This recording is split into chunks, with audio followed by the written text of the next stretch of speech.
gebed saam en dan gaan ons die oorgangslied sing.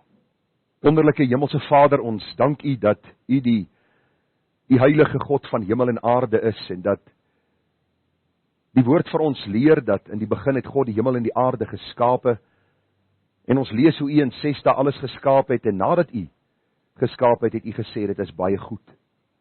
En ag dierbare Here, ons dank U dat U na die sondeval plaasgevind het in Genesis 3 toe die mens in rebellie en ongehoorsaamheid teenoor U opgestaan het, U geliefde seun gestuur het na hierdie aarde, die tweede persoon van die goddelike drie-eenheid, om sy lewe aan die kruis te kom gee, sodat elkeen wat aan hom glo nie verlore mag gaan nie, maar die ewige lewe kan hê. Vader, ons dank U dat toe Christus opgevaar het na die hemel, het U die derde persoon van die goddelike drie-eenheid uitgestort, die Heilige Gees, die Gees van die waarheid wat ons sal lei in die volle waarheid.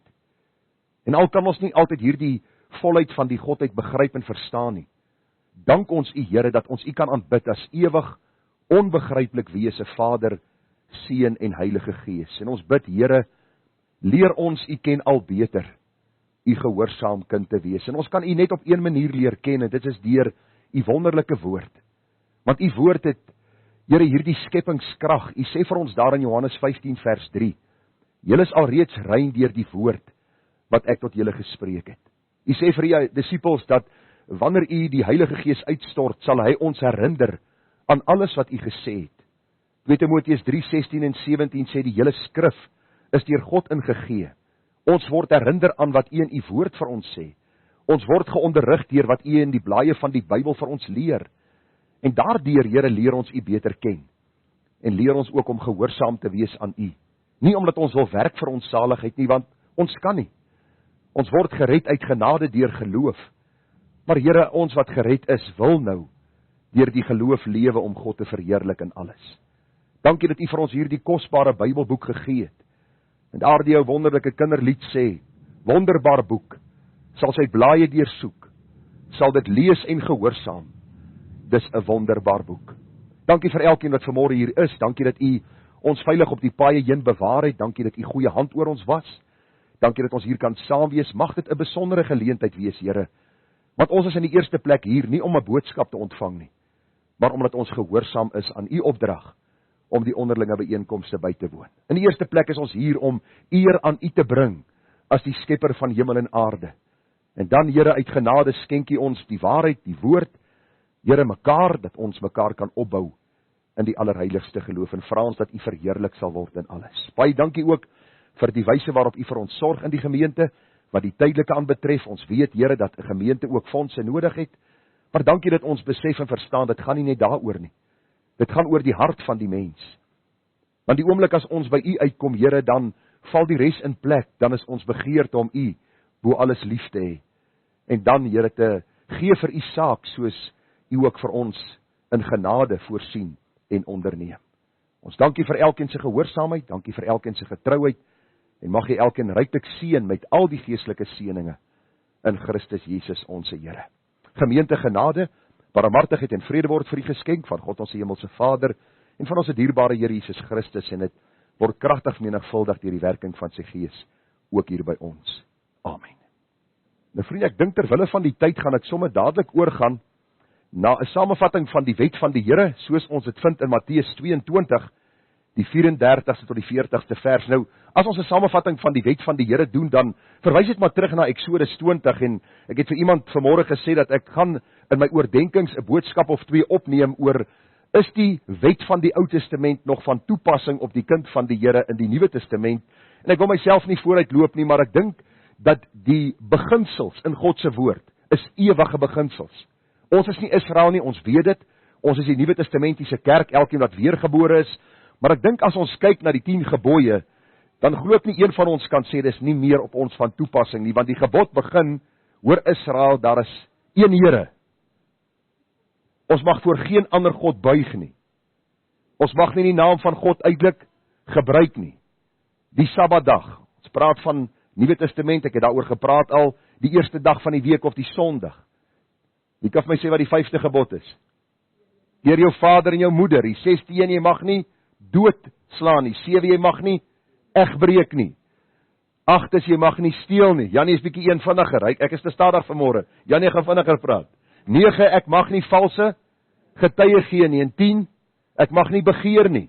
Mag nie my naaste se vrou en sy huis en sy slaaf en sy slavin begeer nie. En die beginsels daarvan is nog steeds op my en jou van toepassing. En in die Nuwe Testament kom hierdie Fariseërs en Sadduseërs, soos u weet, as hulle vyande van mekaar. Die Fariseërs het geglo aan engele en die opstanding. Die Sadduseërs het nie daaraan geglo nie. Maar toe dit kom by die Here Jesus en dit kom by die waarheid van sy woord, toe staan hierdie vyande saam teen die Here Jesus. En ek lees vir u wat hier gebeur en dan sien ons wat die Here vir ons wil kom leer in die samevatting van die wet. En toe die Fariseërs hoor dat die Sadduseërs die mond gestop het, het hulle almal saam vergader en een van hulle, 'n wetgeleerde, 'n slim man, het 'n vraag gestel om hom te versoek en gesê: "Meester, wat is die groot gebod in die wet?" Eintlik wat hy vir die Here sê is: "Lig vir ons een van die 10 uit." En die doel daarvan was om hom te versoek dat hulle hom kan betrap op iets wat hy gedoen het teen die wet, om hom dan te verhoor. En Jesus, God wat mens kom word het, antwoord en hy sê vir hom: "Luister, jy, wetgeleerde, jy moet die Here jou God lief hê, met jou hele hart, en met jou hele siel, en met jou hele verstand." Ek dink hierdie man het hom boeglam geskrik. Die Here kyk hom in die oë en sê: "Jy, wat my wil versoek, hier is die gebod, jy moet die Here jou God lief hê." En dan sê hy, dis die eerste en groot gebod, en die tweede wat gelyk staan hiermee: jy moet jou naaste lief hê soos jouself. Aan hierdie 2 gebooie hang die hele wet en die profete. Nou as u die 10 gebooie gaan opsom, en u gaan kyk bietjie, dan handel die eerste deel oor ons liefde vir God, en die ander een oor die liefde vir die naaste. So die Here antwoord hierdie man so besonder, dat die Bybel sê het omgedraai en geloop. Is beter om eerder te loop, as jy so goeie antwoord gekry het. Maar die beste is om te buig en te sê: "Here, ek hoor wat u vir my sê." Nou wie is daar vanmôre van ons wat die Here, ons God lief het, met ons hele hart, met ons hele siel, met ons hele verstand? Nie een nie. Maar ons moet nooit ophou poog. En God vra hom deur sy Gees ons daartoe in staat te stel nie. Want die Here sê in Matteus 5:48, hy sê: "Wees julle dan volmaak, soos julle Vader in die hemel volmaak is." Hierdie volmaaktheid gaan ons nie op aarde bereik nie, maar Paulus sê: "Ek jaag daarna." Filippense die 3de hoofstuk. Dis 'n daaglikse begeerte. Ek wil God lief hê met my hele hart, met my hele siel, my hele verstand. En vriende, ek wil jou net vanmôre, so aan die einde van hierdie samevatting, net bemoedig deur te sê: die oomblik as jy val, moenie bly lê nie. Die oomblik as ons val, is die vyand daar vir ons te sê: "Luister, jy's niks werd nie." En ek het nou al die gewoonte om te sê: Ek weet ek is niks werd nie. Sonder God is ons niks. Maar God se liefde is geopenbaar in sy seun, dat hy ook vir my gesterf het. En Vader, dankie dat u wat my gered het, my veilig in die hemel sal aanbring, en dat ek daagliks in die krag van die Heilige Gees kan poog om u lief te hê. Mag die Here u genade gee, mag hy vir my genade gee, en mag hierdie liefde wat ons vir God openbaar, by ons naaste uitkom. En dis die moeilike deel. Ek het onlangs weer met mense gepraat, toe sê hulle vir my: "Luister, om met diere te werk is nie moeilik nie, om met mense te werk." En toe sê ek die gedagte wat die Here my kom herinner het aan: ek is ook 'n mens. Soos ander mense my verdra ek hulle. In die liefde van die Here. Ja, daar's tye wat ons moet opstaan en standpunt moet inneem. Maar mag ons iets van Jesus se liefde, wat ons ontvang het, ook aan ander mense dan openbaar. Ons gaan 'n staande belydenis doen van ons algemene ongetwyfelde Christelike geloof. Elkeen spreek in sy na hart saam met my die volgende woorde, dan sing ons spontaan van Gesang 245, die 11de vers. Kom ons staan. Nou vriende, ons bely hierdie waarhede, omdat die meeste kerke hierdie waarhede nie meer bely nie. En hier is maar 'n samevatting van dit wat God in sy woord openbaar van onsself, en daar is baie meer wat ons kan byvoeg. Maar ons glo in God die Vader. Wie is hy? Hy is die Almagtige. Hy is die skepper van die hemel en die aarde. Ons glo in Jesus Christus, sy eniggebore seun, ons Here, wat ontvang is uit die Heilige Gees. Hy is gebore uit die maagd Maria, wat gelei het onder Pontius Pilatus, gekruisig, gestorwe en begrawe is, en neergedaal het in die onderste dele van die aarde. Wat op die 3de dag weer opgestaan het uit die dood, en opgevaar het na die hemel, en sit aan die regterhand van God die Almagtige Vader, van waar hy sal kom om te oordeel die lewende en die dode. Ek glo in die Heilige Gees. Ek glo aan 'n heilige algemene Christelike kerk, die gemeenskap van die heiliges, die vergifnis van sondes, die opstanding van die liggaam en 'n ewige lewe. Nou vriende, ek is opgewonde om vanmôre die woord van die Here met u te kan deel. Ek glo daar's 'n opgewondenheid ook by u om vanmôre te kom luister na wat die Here vir ons wil kom leer uit sy woord. Nou, u moet onthou dat ons as leraars is maar eenvoudige diensknegte in die hand van die Here, en daar is 'n teksvers in die Bybel wat my hart baie verbly, en dit is dat die Here die dwaasheid van die prediking gebruik om die wat glo te red. So die Here kom sê baie duidelik vir ons dat ons as predikante nie wonderlik is nie, maar ons het 'n besondere boodskap wat ons aan die mens kommunikeer. En dit is die hoop wat ons het, is dat die boodskap aangaande Christus Jesus dan hoop gee, nie net vir mense in hulle sonde nie, maar ook vir God se kinders, dat hy vir ons aan die einde van hierdie lewe sy heerlikheid sal laat beerwe. Daarom lewe ons nie soos hulle wat geen hoop het nie, maar ons oë is gefestig op Jesus, die leidsman en volëinder van die geloof. Nou, ons is besig in die boek Rut in die Ou Testament. Nou, wonderlik om te sien dat die evangelie in die boek Rut ook baie duidelik na vore kom. Nou, ons gaan heel moontlik volgende week klaarmaak met die boek. Dan is dit die 5de boodskap wat ek uit die boek Rut met u deel. Maar ek dink ons sal genoeg waarhede daaruit geleer het om dan verder ondersoek te gaan instel en dan ook ons hart te rig op hierdie groot en genadige, barmhartige God. En daarna gaan ons weer aangaan met die reeks uit die boek Psalms. Ek dink ons het by Psalm 30 gestop. Daar is nog so 120 oor. So, u kan nou maar self somme maak. Ek is nie lief om somme te maak nie. Selfs my begroting sukkel baie keer om by te hou, maar die gedagte is net, ons gaan aangaan met Psalms, en dan so bietjie daai ander 53 belangrike verse sal kort op die hakke volg van die Psalms, moenie bekommerd wees nie. Nou kom ons kyk gou wat ons al reeds hanteer het. So u moet nou die stoel vashou. Ons gaan nou soos 'n Ferrari wegtrek en ons gaan deur die ratte werk en ons gaan vinnig aan die ander kant uitkom.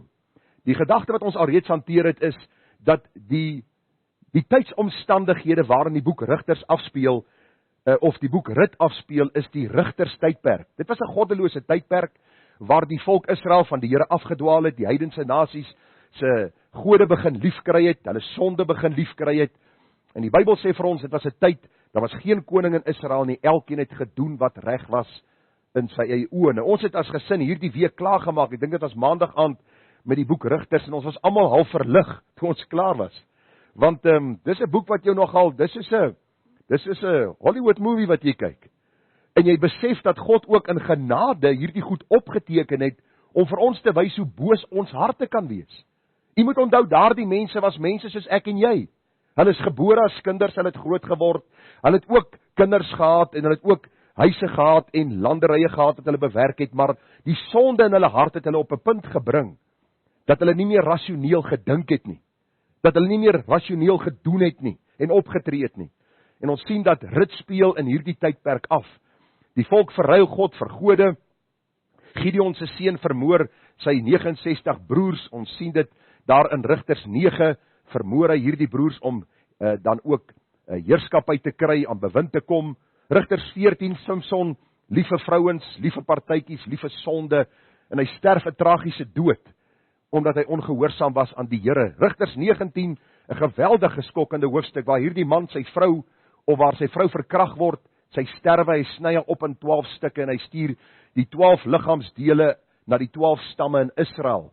Daar word hier by 40.000 mans vermoor of doodgemaak in die oorlog, omdat hulle hierdie boosheid dan begaan het. En dan sien ons ook later, kry hierdie ouens wat die Benjaminte doodgemaak het, kry berou en hulle gaan steel vir hulle vrouens, om dan ook vir hulle vroue te wees. Wat 'n geweldige tyd.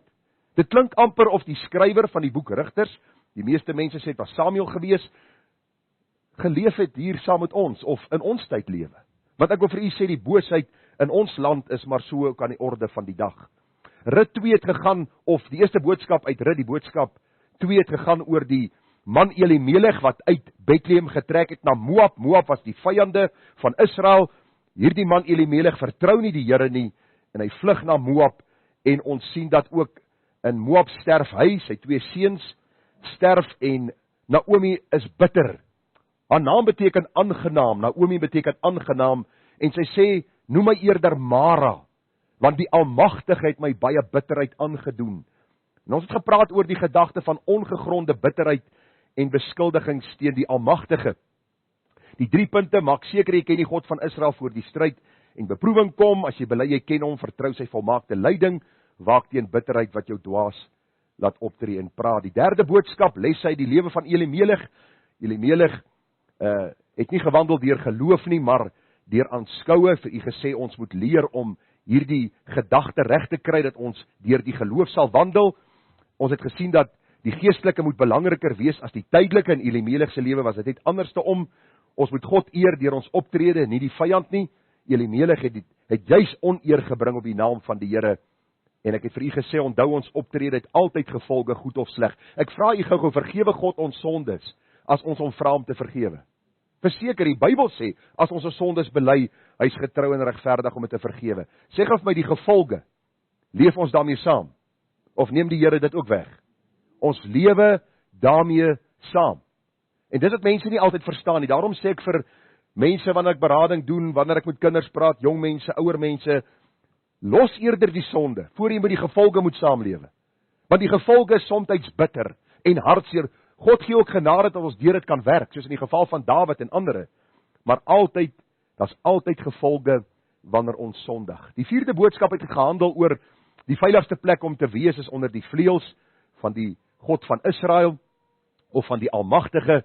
Ons het gesien dat Rut aan die ander kant, ons het Rut teenoor Elimelech gestel, en vir u gesê, Rut het deur die geloof gewandel, sy het totaal gewerp op God se genade, en Rut se lewe en optrede bring hoop aan Naomi. En ons het afgesluit met die woorde, Johannes 1:16, en uit sy volheid het ons almal ontvang, ja, genade op genade. Vanmôre kom ons by Rut, die 3de hoofstuk uit, en vanmôre gaan ons bietjie met u praat oor soewereiniteit aan die werk. Nou ons sal vir u later verduidelik wat soewereiniteit beteken, want dit is reg deur die blaaie van die Bybel, van Genesis 1, sien ons God se soewereiniteit dwarsdeur tot aan die einde. Soewereiniteit aan die werk. En ons lees vanmôre hierdie 18 verse, en dan kom ons by vanmôre se boodskap uit. Toe sê haar skoonmoeder Naomi vir haar, my dogter, sal ek nie vir jou 'n rusplek soek, dat dit goed met jou kan gaan nie? Nou dan, is Boas by wie se diensmeisies jy gewees het, nie ons bloedverwant nie? Kyk, hy wan vannag op die vloer gars uit. Was jou dan en salf jou en trek jou klere aan, en gaan af na die vloer toe. Laat jou deur die man nie herken, totdat hy klaar geëet en gedrink het nie. Maar as hy gaan slaap, let dan op die plek waar hy gaan slaap, kom dan nader, maak sy voet en end oop, en gaan lê. En hy sal jou te kenne gee, wat jy moet doen. En sy antwoord haar, alles wat u sê, sal ek doen. Daarop het sy afgegaan na die vloer, en gedoen, net soos haar skoonmoeder haar beveel het. Nadat Boas geëet en gedrink het, en sy hart vrolik was, en hy gaan slaap het by die end van die hoop, het sy stilletjies gekom, en sy voet en end oopgemaak, en gaan lê. En die man het teen middernag geskrik, en vooroor gebuig en gesê, daar lê 'n vrou aan sy voet en end. En hy vra, wie is jy? Toe antwoord sy, ek is Rut, u dienares. Brei dan u vleuels oor u dienares uit, want u is die losser. En hy sê, geseënd is jy deur die Here, my dogter. Jy het jou laaste liefde beter gemaak as die eerste, omdat jy nie agter jong manne, arm of ryk, aangeloop het nie. Wees dan nou nie bang nie, my dogter. Alles wat jy sê, sal ek vir jou doen, want die hele stadspoort van my volk weet, dat jy 'n deegsame vrou is. Nou dan, dit is sekerlik waar dat ek die losser is, maar daar is nog 'n losser nader as ek. Bly vannag oor, en as hy jou môre wil los, goed, hy kan los, maar as hy nie lus het om jou te los nie, dan sal ek jou los, so waar as die Here leef, bly lê tot môre. En sy tot die môre aan sy voet en end bly lê, maar nog voordat een die ander kon herken, het sy opgestaan, want hy het gesê, dit mag nie bekend word, dat die vrou op die vloer gekom het nie. Daarna sê hy, gee die Charlie wat jy om jou het, en hou dit oop. En sy het dit oopgehou, en hy het 6 mate gars afgemeet, en dit op haar gesit, en die stad ingegaan. Toe sy by haar skoonmoeder kom, het die gevra, en toe, my dogter, en sy het haar alles vertel, wat die man aan haar gedoen het, en gesê, hierdie 6 mate gars het hy my gegee, want hy het gesê, jy moenie met leë hande by jou skoonmoeder kom nie. En sy antwoord, sit stil, my dogter, totdat jy weet hoe die saak uitval, want die man sal nie rus, tensy hy vandag nog die saak afgehandel het nie. Ons lees tot sover saam uit God se wonderlike woord, geïnspireer deur die Heilige Gees. Gisterand toe ons huisgodsdiens hou, het ek net weer my gesin herinner daaraan, as ons die woord lees, dan praat God met ons. Hierdie is nie net swart woorde op wit papier nie. Dit is God se woord aan ons, glo u en ek dit. Dis nie woorde oor God nie, dis God se woorde wat aan ons kommunikeer, en hy kommunikeer aan ons in verstaanbare taal, sodat ons dan ook hom kan leer lief hê en kan dien. Nou vanmôre kom ons by die 3de hoofstuk, en ons kom by die 4de boodskap uit, en die teks van oordenking vanmôre is vers 18, en sy antwoord: sit stil my dogter, totdat jy weet hoe die saak uitval, want die man sal nie rus tensy hy vandag nog die saak afgehandel het nie. Ons tema vanmôre dan is soewereiniteit aan die werk. Soewereiniteit aan die werk. Nou vriende, terwyl ek so deur die boek Rut gewerk het, moet ek vir u sê dat ek nog nooit in my lewe so wonderlike liefdesverhaal gelees het, soos ek gevind het in die boek Rut nie. Nou, ek het hier op my notas geskryf, en ek het dit in Engels geskryf. Ek is nou nie eintlik 'n sakker vir 'n love story nie. My vrou weet, dis nou nie iets wat ek graag na kyk nie. Hierdie sopperige Hollywood goed is nie vir my goed en lekker om na te kyk nie. Ek dink dit is baie plasties, maar hierdie is 'n ware verhaal. 'n Verhaal waar die God van hemel en aarde alles beskik en bepaal het, en alles goed laat saamwerk het, sodat daar later 'n groter werk uit hierdie liefdesverhaal sou kom, en ons sal later bietjie daarna kyk. As ons kyk na hierdie boek Rut in die Bybel, dan sien ons dis soos 'n helder lig wat skyn in die donker tyd van die rigterstydperk. In hierdie tyd van die rigters was alles deurmekaar gewees. Dit was lelik. Ons lees van hierdie man wat sy vrou verkragt was, soveel so dat sy gesterf het en opgekap was en deur die land gestuur was, en dit was die tyd waarin hierdie boek Rut afspeel, en wil die Here ook vir ons kom leer dat daar altyd goed uit sleg kom. Hy is die God wat alles beskik en bepaal, en 'n oorblyfsel sal laat oorbly.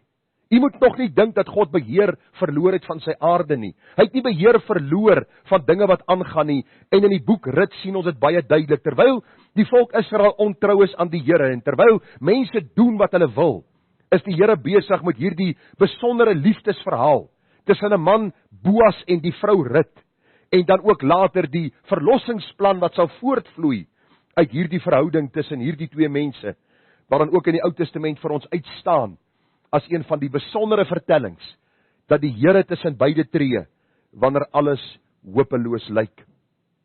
Nou vriende, as ons kyk na die gedagte van, dat God ook in hierdie geval alles ten goeie laat meewerk het, dat hy in sy soewereiniteit beskik en bepaal het, dan besef ons dat die Here ook in sy grootheid en sy goedheid optredes van mense gebruik om sy volmaakte plan in vervulling te bring. En daarom wil ek vanmôre dadelik wegval met die tyd wat tot ons beskikking oor is, en met u praat oor die gedagte dat niks gebeur toevallig nie. God is in beheer en hy is soewerein. Hierdie boodskap van vanmôre het vir my baie hoop gebring die week. En tot vanmôre toe nog, toe sit ek in my studeerkamer en ek vra vir die Here, Here, het ek hierdie saak reg verstaan? En nou kom die Here nie met 'n stemmetjie en sê, ja Gerard, jy is great, jy het alles reg verstaan nie. Nee, ek gaan deur die teks en ek lees en ek dink en ek bid en ek vra Here, ek moet weer aan die gemeente kommunikeer wat u woord sê oor u soewereiniteit, oor die feit dat u in beheer is ook van so ietsie wat ons eintlik 'n klein boek in die Bybel noem, 'n liefdesverhaal tussen 'n man en 'n vrou, en hoe u absoluut in beheer was daarvan. So kom ons kyk uit die lewe van Rut, uit hierdie huwelik tussen Boas en Rut, hoe God ook soewerein aan die werk was om 'n volmaakte plan in vervulling te laat kom, en hoe die Here tot vandag toe nog in my en jou lewe soewerein werk en sy wil laat geskied. Kom ons lees gou wat staan in Rut 3 vers 1. Jy onthou mos nou al die gebeure. Rut was daar op die lande, sy het hierdie gars opgetel, sy het vir Boas gesien, Boas het haar gesien, daar was onmiddellik hierdie verliefdheid wat plaasgevind het, en die dinge wat gebeur het rondom dit. Rut 3 gaan oor die feit dat daar nou 'n skuif gemaak moet word. Want Rut moet vir Boas laat weet, jy is in lyn as losser, en ons sal bietjie volgende week meer in besonder praat oor die gedagte van wat is 'n losser, maar die gedagte net is, hoofstuk 3 leer vir ons, dat God nou besig is om alles reg te skuif, sodat hy sy volmaakte plan in vervulling sal bring. Hoofstuk 3 vers 1 sê, toe sê haar skoonmoeder Naomi vir haar, my dogter, sal ek nie vir jou rusplek soek, dat dit goed met jou kan gaan nie? Nou dan, is Boas by wie se diensmeisie sy gewees het nie ons bloedverwant nie? Vraagteken. Kyk, hy wan vannag op die vloer gars uit. En hy vra, vers 9, wie is jy? Onthou, Rut het nou by sy voeteneind gaan lê, en Boas vra vir haar, wie is jy? Toe antwoord sy, ek is Rut, u dienares. Brei dan u vleuels oor die dienares uit, want u is die losser. Naomi sê, hy is ons bloedverwant, hy is ons losser, sê Rut. So, wat is hier besig om te gebeur? Kom ons vat die gou terug in die boek. Elimelech, Maglon en Giljon, saam met Naomi gaan oor na die Moabiete toe. Wie kom terug na Bethlehem? Net Naomi en Rut. Orpa bly daar aan die kant, die 2 of die 3 mans het gesterwe, en hier kom sy as weduwee saam met haar ma, wat ook 'n weduwee is, kom hulle in Bethlehem aan, en hulle het niks nie, hulle is armoedig, ons het laasweek gesien, daar is niks wat hulle het nie, en hierdie vrou Rut gaan na hierdie dorsvloer, gaan na hierdie land, en sy begin optel, die gars wat dan ook geval het, volgens die beskikking en bepaling van die Here, en volgens die wet wat die Here gegee het. Nou vriende, wat gebeur? Toe hierdie vrou Naomi agterkom, dat Rut op Boas se land opgetel het, sê sy vir haar, maar hoor hierso, dis nie toevallig nie.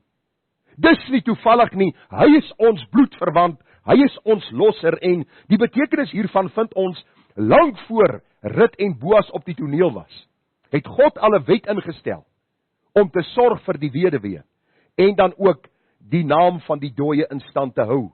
Kom ek lees gou vir u, wat staan in Deuteronomium 25 vers 5.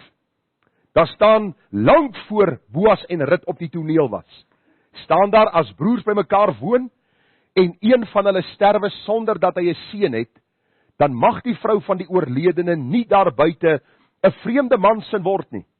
Haar swaar moet by haar ingaan en haar as sy vrou neem, en die swaars huwelik met haar sluit.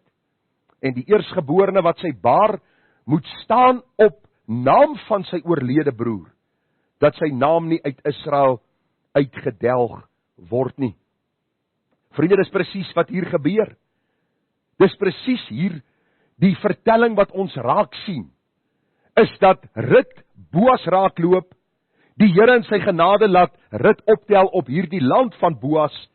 Naomi erken Boas as een van die lossers, as die bloedverwant. Die herinnering aan die waarheid van God se woord in Deuteronomium, en dan die optrede wat plaasvind, dat hierdie man Boas dan as losser optree, om Rut as vrou te vat. Dink u dat dit toevallig was? Kom ek lees vir u wat gebeur, want u sien vriende, die Here is genadig, want hy vervul die Ou Testamentiese profesie, ook met hierdie huwelik wat sou plaasvind. Want u sien, dat uit die huwelik tussen Boas en Rut, sou koning Dawid later en die Messias gebore word. Ek lees gou vir u, Rut 4 vers 17, let op die woorde wat ek uitgelig het daar. Nadat Rut vir Boas 'n kind gebaar het, staan daar, en die buurvroue het hom 'n naam gegee en gesê, wat staan daar? Vir Naomi is 'n seun gebore. Dit is nie so nie. Nee, dit is so. Want die swaarshuwelik is gesluit.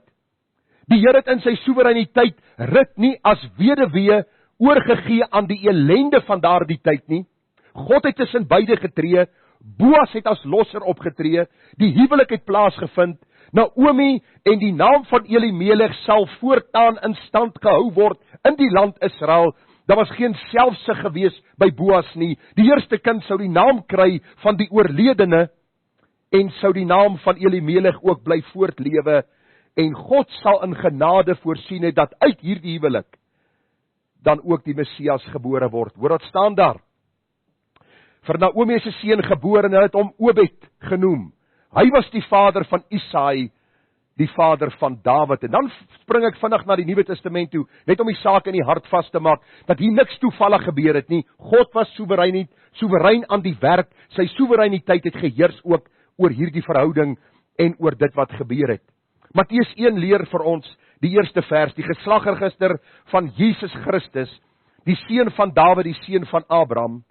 Abraham was die vader van Isak, en Isak die vader van Jakob, en Jakob die vader van Juda, en sy broers, en Salmon, die vader van Boas, by Ragab, en Boas die vader van Obed by Rut, en Obed die vader van Isai, en Isai die vader van koning Dawid, en koning Dawid die vader van Salomo, by die vrou van Uria, en Jakob, die vader van Josef, die man van Maria, uit wie gebore is Jesus, wat Christus genoem word. Vanmôre praat ek met u uit die boek Rut die 3de hoofstuk, oor die bloedverwant en die losser, by wie sy uitgekom het daar by die dorsvloer, en dan ook die gedagte dat God dit alles in sy soewereiniteit bepaal en beskik het. Nou kan jy vanmôre miskien daar sit en sê, luister, ek hoop nie jy sê vanmôre vir my, as my broer se vrou doodgaan, dan moet ek hierdie girl trou nie, want ek het haar nog nooit gelike nie. Sy was in elk geval 'n moeilike tannie van die begin af, en ek gaan haar definitief nie trou nie, en jy is doodreg, dis nie wat ek vanmôre vir jou wil kom sê nie. Daar is sekere wette, ons gaan daaroor praat in die oordenkings, wat in besonder gegee was vir die volk Israel, sodat hierdie vroue nie in die heidense geloof sou introu, of hulle grond van hulle vervreem sou word deur 'n verkeerde man te trou nie.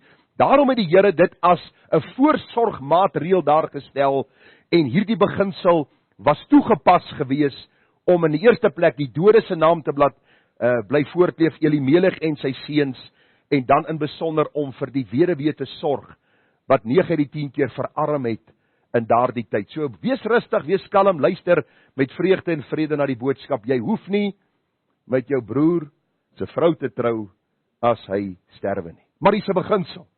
En nou is jy al klap die sene wees. As hy sê 'n beginsel, dan is daar iets wat hier aangaan. Ek dink tog die beginsel is, as jou broer se vrou sterwe, het ons 'n verantwoordelikheid om na hulle om te sien, as daar behoefte is.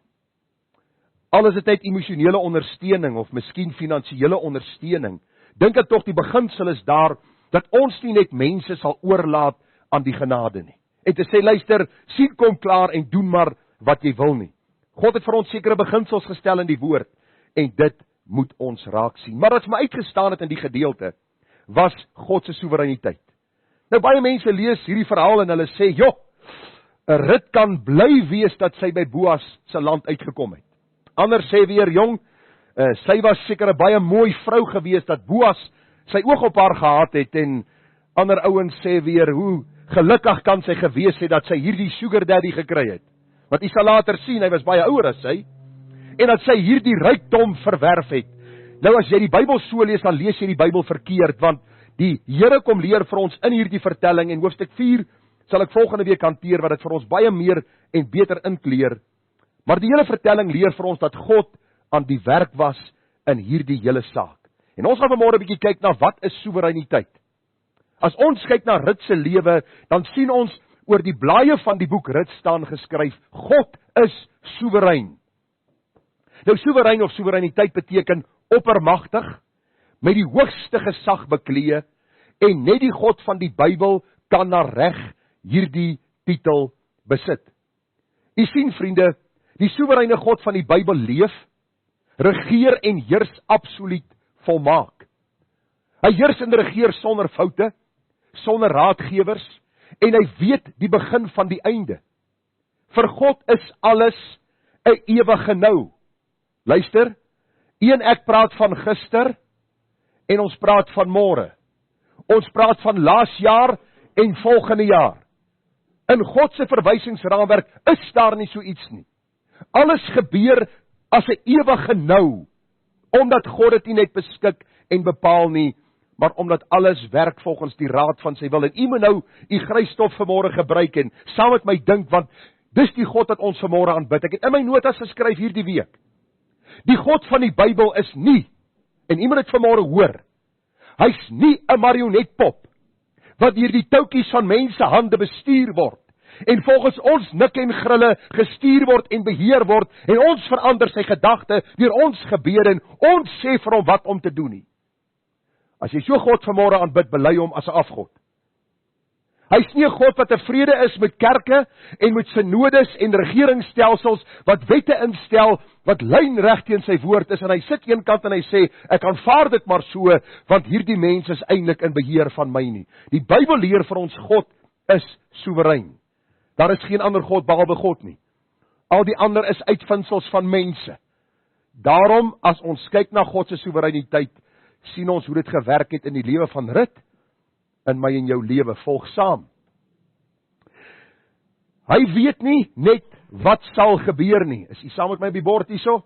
Hy weet nie net wat sal gebeur nie, maar bepaal en beskik alles wat gebeur. En nou hoor ek wat u sê, en dis hoekom ek dit vir u geantwoord het.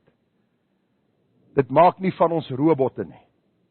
Want sommige sê, as God dit doen, is ons robotte. Jy is nie 'n robot nie, jy weet dit en ek weet dit.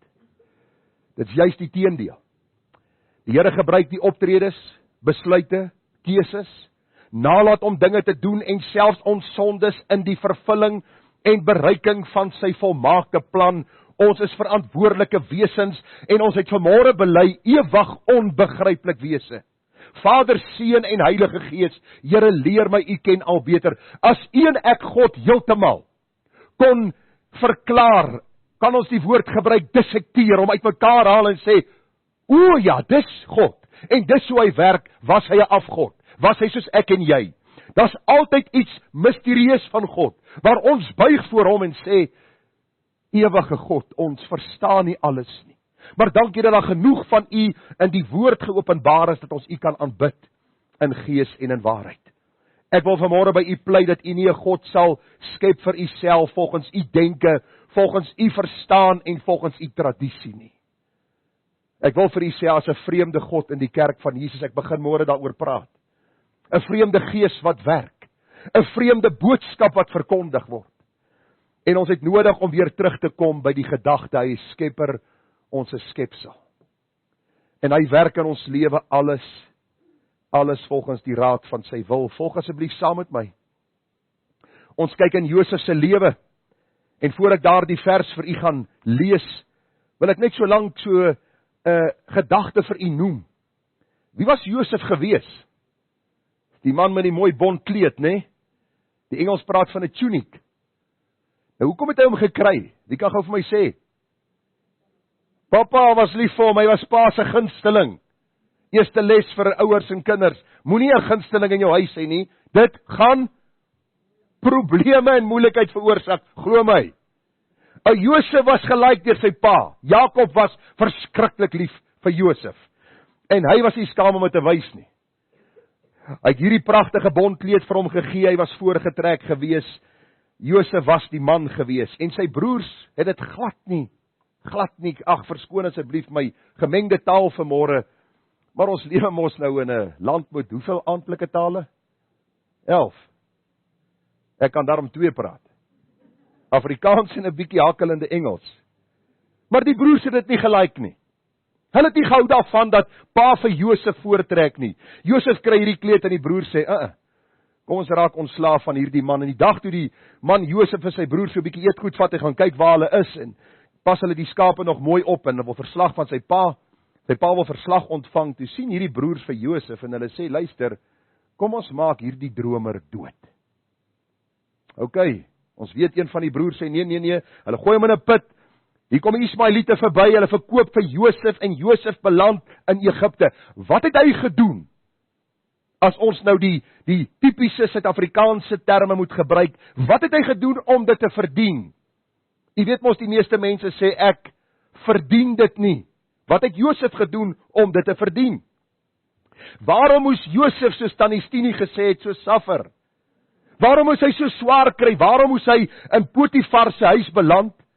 En Potifar se vrou is orag, jammer vir die plain Afrikaanse woorde. As jy vanmôre 'n groot of 'n volwasse dame is, getroud is, gedra jou volgens jou ouderdom. Trek volgens jou ouderdom aan. Wees respektabel. Maar in ons tyd vandag is vrouens soos Potifar se vrou, haar oog is op Josef. En Josef beland in die tronk, hy raak nie aan hierdie tannie nie, maar hy beland in die tronk. Die lewe is onregverdig. Waarom moet ek so suffer? Dis wat die meeste Suid-Afrikaners vandag sê, in die meeste deursnee kerke. God is onregverdig. Die Bybel sê vir ons, Josef in die tronk, lê die drome uit van die bakker en van die skinker.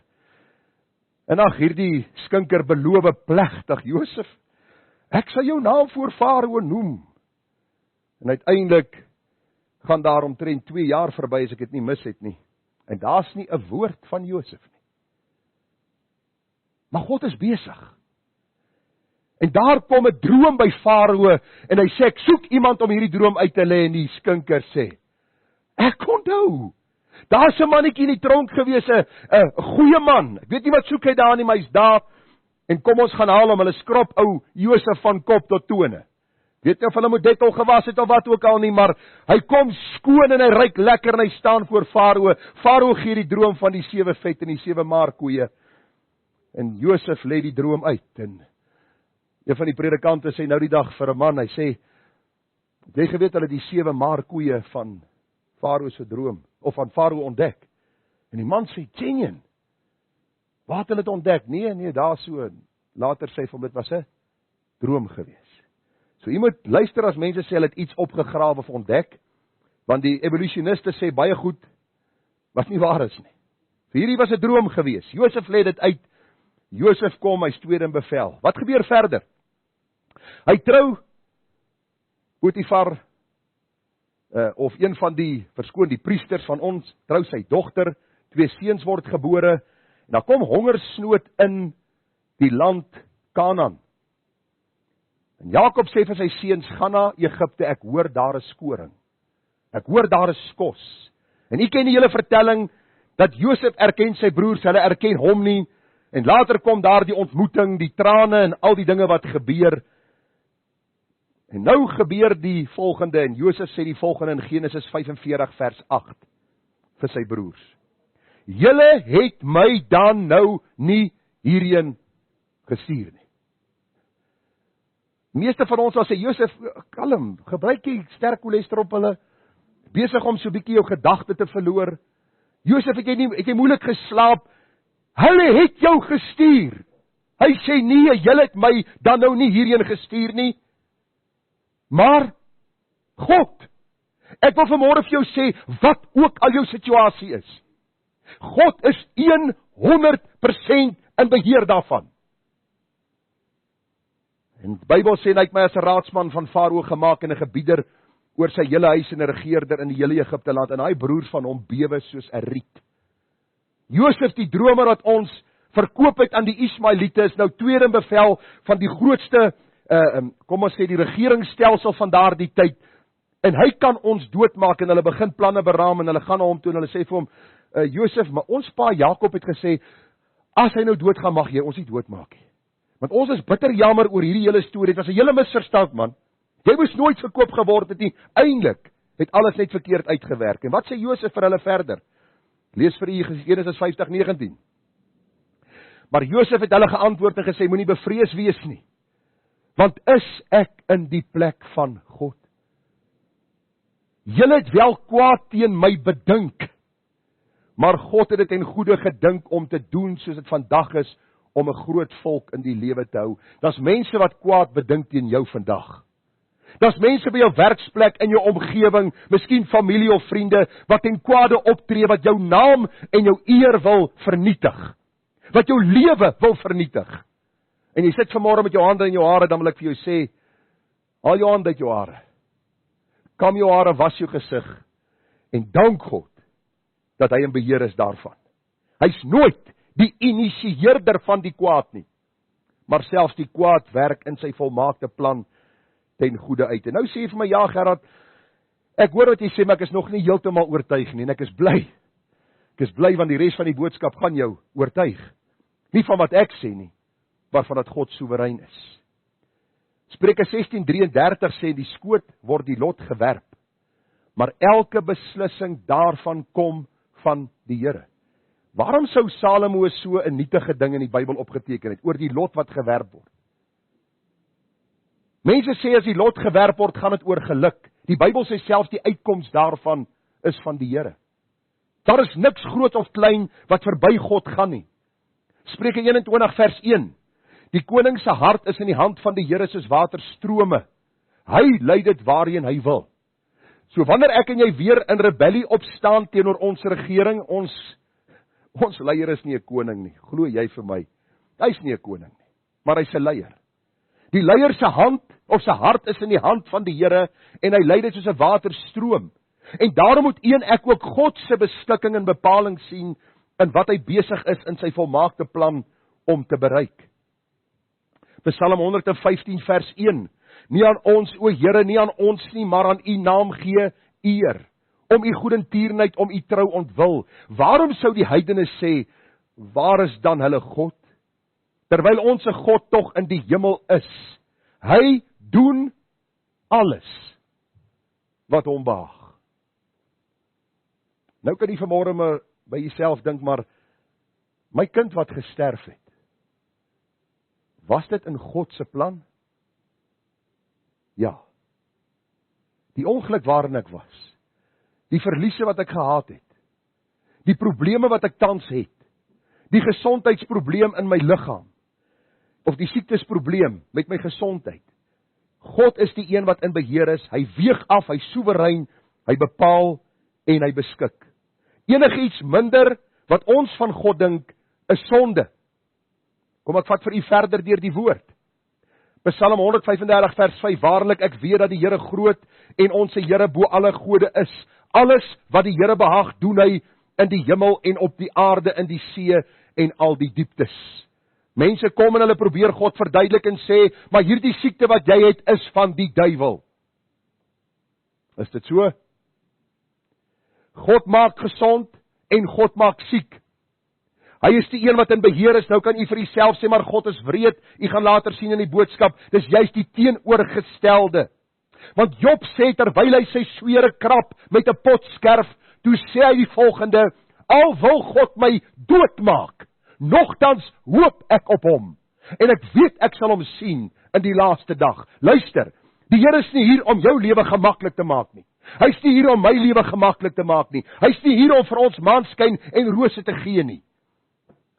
Hy is hier om ons te heilig en voor te berei vir sy ewigheid, vir daardie dag wanneer ons voor hom gaan staan. En die meeste Christene hou nie van so God nie. Waarom nie? Want hy kan nie gemanipuleer word deur hulle nie.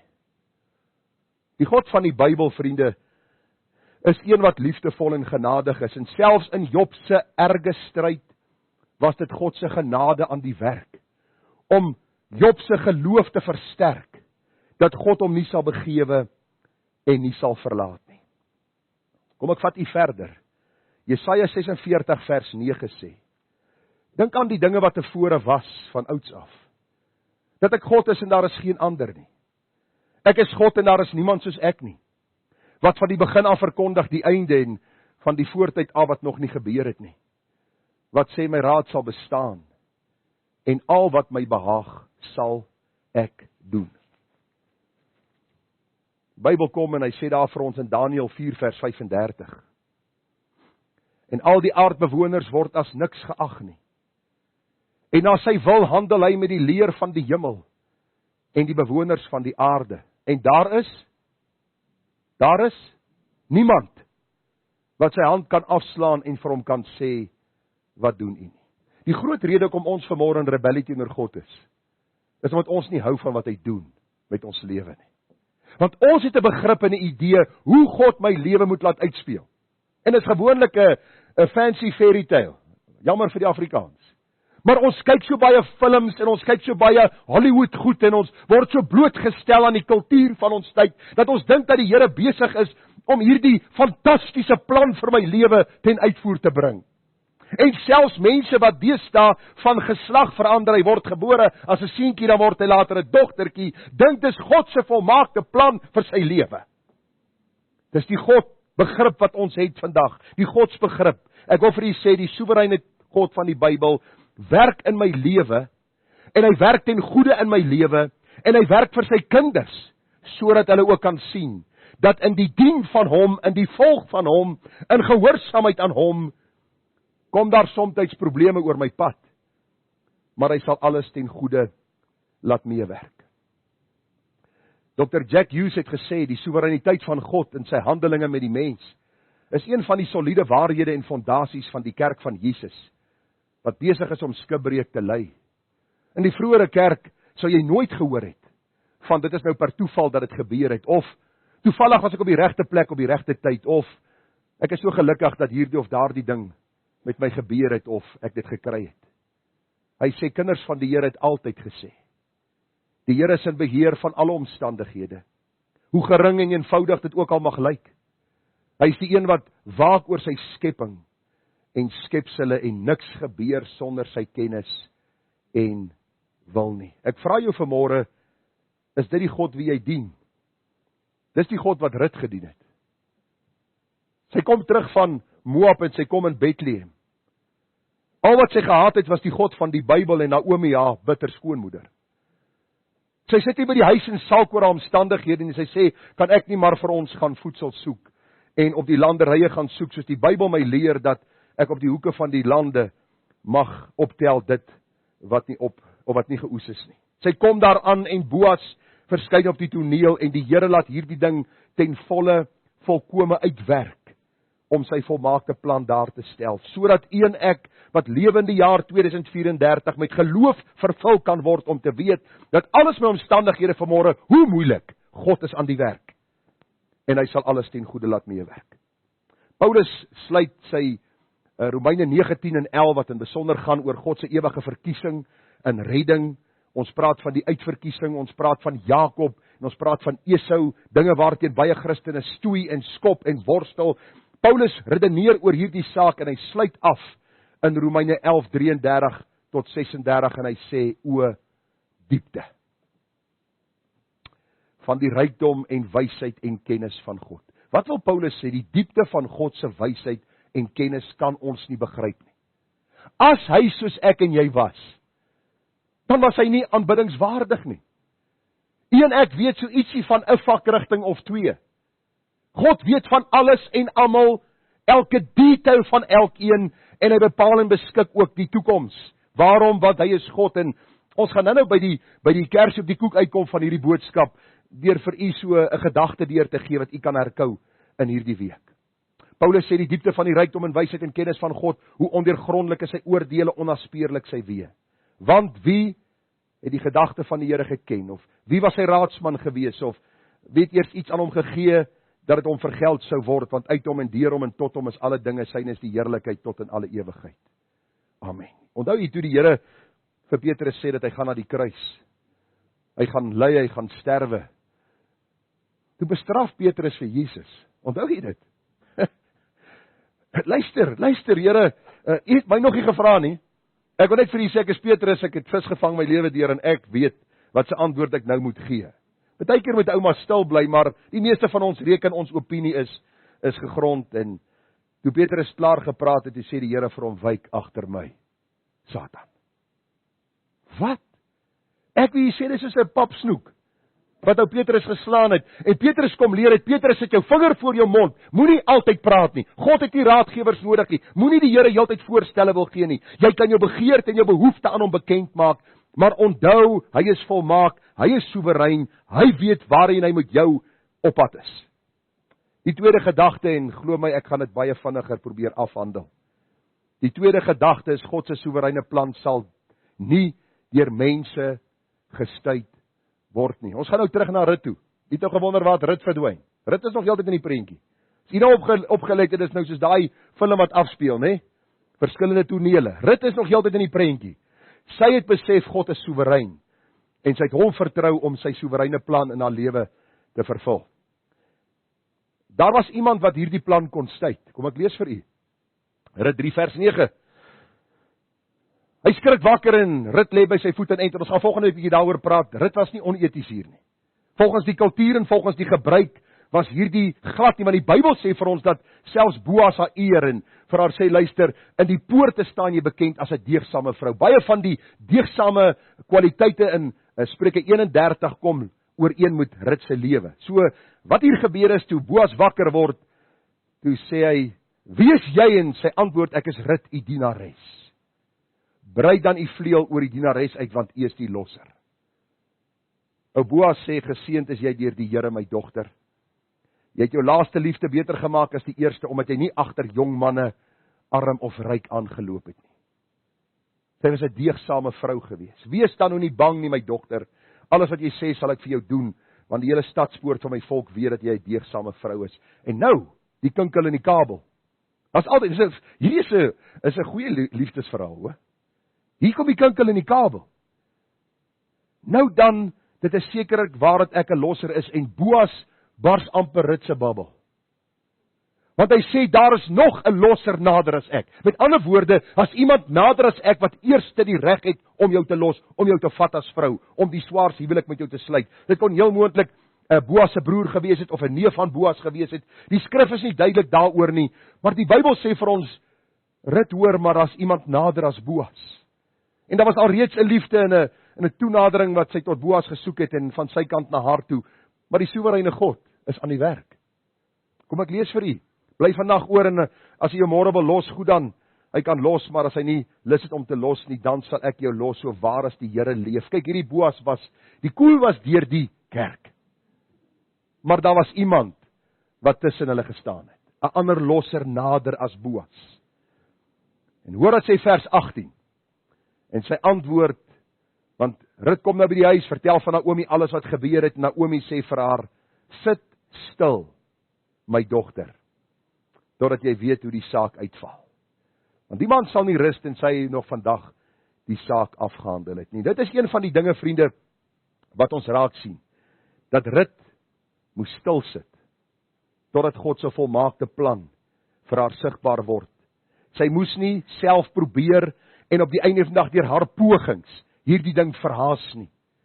En ons sien hoe die Here gewerk het, en hoe die Here dan ook hierdie tweede losser, ons sal volgende week bietjie daarna kyk, hy die weggeruim het in die sin, hy het hom nie doodgemaak, hy het hom nie 'n weerligstraal geslaan nie, moenie bekommerd wees nie, die hele gedagte is net, dat Boas dan vir Rut gekry het. Maar reg deur die Bybel, sien ons hierdie groot waarheid. Die feit dat God soewerein werk, en dat niemand die plan van God kan skei nie. God se plan was dat Boas en Rut sou trou, en dat uit hierdie verhouding Obed gebore sou word, en dan sou Isaai gebore word het, en Dawid en later die Christus. God was aan die werk.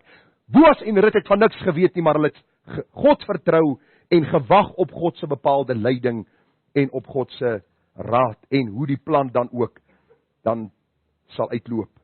Nou kom ons kyk gou wat gebeur in die Bybel. Onthou jy die volk Israel, die Here roep vir Abraham, ek gaan bietjie in die weke wat kom met die oordenkings bietjie praat oor die Israel visie. Daar is soveel mense wat vir my boodskappe stuur van hierdie groep mense wat nou sê hulle is nou God se volk en hulle glo nie aan al die dingetjies wat ons aan glo nie en hulle is God se uitverkore volk. Daar was een uitverkore volk, dis die volk van Israel in die Bybel. Abraham was die vader van hierdie volk. Die Here roep hom in Genesis 12 en in Genesis 15 sê die Here vir hom: weet verseker dat jou nageslag vreemdelinge sal wees in 'n land wat aan hulle nie behoort nie. Daar sal hulle diensbaar wees en verdruk word 400 jaar lank. Abraham het nog nie 'n kind wat huil in die kooi nie. Maar die Here sê vir hom, jou nageslag sal in 'n land 400 jaar verdruk word. Nou het alles toevallig in plek geval dat hierdie woorde van God in vervulling sou gaan? Ag, kom ons wees nie belaglik nie. Die profetiese akkuraatheid van God se woord is oor en oor bewys dat God in beheer is, verlede, hede, toekoms, alles vir hom is 'n ewige nou. Nou weet ons dat die volk Israel in Egipte land beland. Ons weet dat hierdie Jakob 12 seuns gehad het en die 12 stamme van Israel en hulle beland hier in Egipte. En hoor wat staan in Eksodus 14. Jy onthou die Here stuur hoeveel plaag? 6 plaag, né?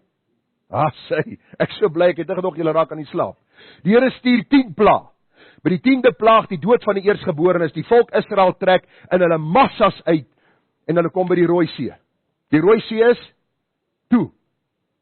En hulle kan almal probeer het om oor te swem, hulle sou verdrink het, want hulle het nie in Egipte geleer om te swem nie. Maar die Here deur die 10 gebooie hulle geleer om op hom te vertrou. En hier gebeur dit. Nou moet die geloof oorgaan in hierdie aanskoue van wat God sal doen. Hulle staan voor die Rooi See, want hulle kan nie verder trek nie, en Farao besluit, luister, ek gaan hierdie klomp Israeliete terugbring na Egipte, want wie gaan die werk doen in my land? En Farao gryp sy strydwaan, al sy manne, en hulle jaag, en toe Israel omkyk, sien hulle hierdie stofwolk nader kom, en hulle bewe soos 'n riet. Sien jy hoe bewe hulle? Ryk jy die stof? As jy nie die stof ryk jy, luister jy nie. En jy let nie op nie. Die Bybel is geskryf dat ons sal hoor wat God sê. Hy is in hierdie omstandighede besig om te werk. En wat gebeur? Die volgende oomblik bring die Here 'n skeiding tussen die Egiptenare en die Israeliete. En hoor wat sê Moses vir hulle: Wees nie bevrees nie, staan vas en aanskou die verlossing van die Here wat hy vandag vir julle sal bewerk. Want soos julle die Egiptenaars vandag sien, sal julle hulle nie weer sien in ewigheid nie. Die Here sal vir julle stry en julle moet. Wat sê Naomi vir Rut? Sit stil my dogter, en kyk hoe hierdie saak uitwerk. God sê deur Moses vir sy volk, sit stil, kyk hoe God vir julle sal stry. Hou op met hierdie paniek en hierdie vrees en hierdie angs in julle lewe, want God is besig om te werk. Dawid kom in Psalm 62 vers 6 en hy sê, wees net maar stil tot God, my siel, want van hom is my verwagting.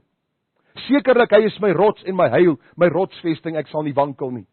My God is my heil en my eer, en die rots van my sterkte, my toevlug is in God. Vertrou op hom altyd, o volk. Stort julle hart uit voor sy aangesig, God is 'n toevlug vir ons. Die woordjie Sela beteken, dink nou wat die psalmdigter gesê het. Dink, vertrou op hom altyd. Maar wat is die gedagte? Rut, sit stil en kyk hoe God hierdie plan uitwerk. Israel, sit stil, kyk hoe God die plan uitwerk. Dawid, wees stil tot God, want hy's besig om sy volmaakte plan ten uitvoer te bring. En ag vriende, as ons die Bybel bestudeer, dan sien ons dat die Here self aan die werk is. Ons sien dit self met Jesus se koms na die aarde. Wat gebeur? Hy kom op die bepaalde tyd. En die Bybel sê vir ons dat menigte hom wou doodmaak. Ons sien Herodes in die eerste plek, en die Bybel sê vir ons dat hulle na Egipte gevlug het en daar skuiling gevind het in opdrag van die Here. Nie uit eie wil nie, maar in opdrag van die Here. Lukas 4:29 sê die Bybel vir ons dat hierdie klomp kerkleiers die Here van 'n krans wou afgooi, maar die Here het tussen hulle geloop en weggegaan. Mense probeer God se plan stuit. Hulle het God se plan probeer stuit met die volk Israel. Hulle het God se plan probeer stuit met Dawid. Hulle het God se plan probeer stuit met Jesus se koms na die aarde. Maar God werk in sy soewereiniteit. Sy volk het behoue gebly. Koning Dawid was die koning na die hart van God, en uit sy geslag is die Messias gebore. Die Messias kom, die wêreld probeer hom vroegtydig doodmaak, maar hy het gekom om te sterf aan die kruis vir my en jou sonde, en niemand sou God se volmaakte plan in die wiele ry nie. Niemand nie. Nie Herodes nie, nie die kerkleiers nie. En Jesus self sê later, daarom het die Vader my lief, Johannes 10:17, omdat ek my lewe aflê om dit weer op te neem. Niemand neem dit van my af nie, maar ek lê dit uit myself af. Ek het mag om dit af te lê en ek het mag om dit weer op te neem, en hierdie gebod het ek van my Vader ontvang.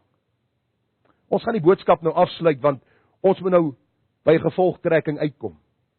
En jy moet saam met my volg, want jy sien die hart van die boodskap van Rut, wat in hierdie soewereine plan van God, hierdie genade gesmaak het vir my en vir jou 'n baie belangrike boodskap in opgesluit. Vriende, die hart van vanoggend se boodskap lê juis hierin dat geen mens, geen mag of owerheid, geen optrede, sonde of opstand, geen koning of duiwel, geen bose mag of Satan aanbidder, geen regering of weermag, niemand kan God en sal God se volmaakte plan stuit nie. Ek kry dikwels boodskappe en dan sê mense, julle moet nou ernstig by die Satan aanbidders kom vanaand by mekaar en hulle bid teen huwelike. So what? So what?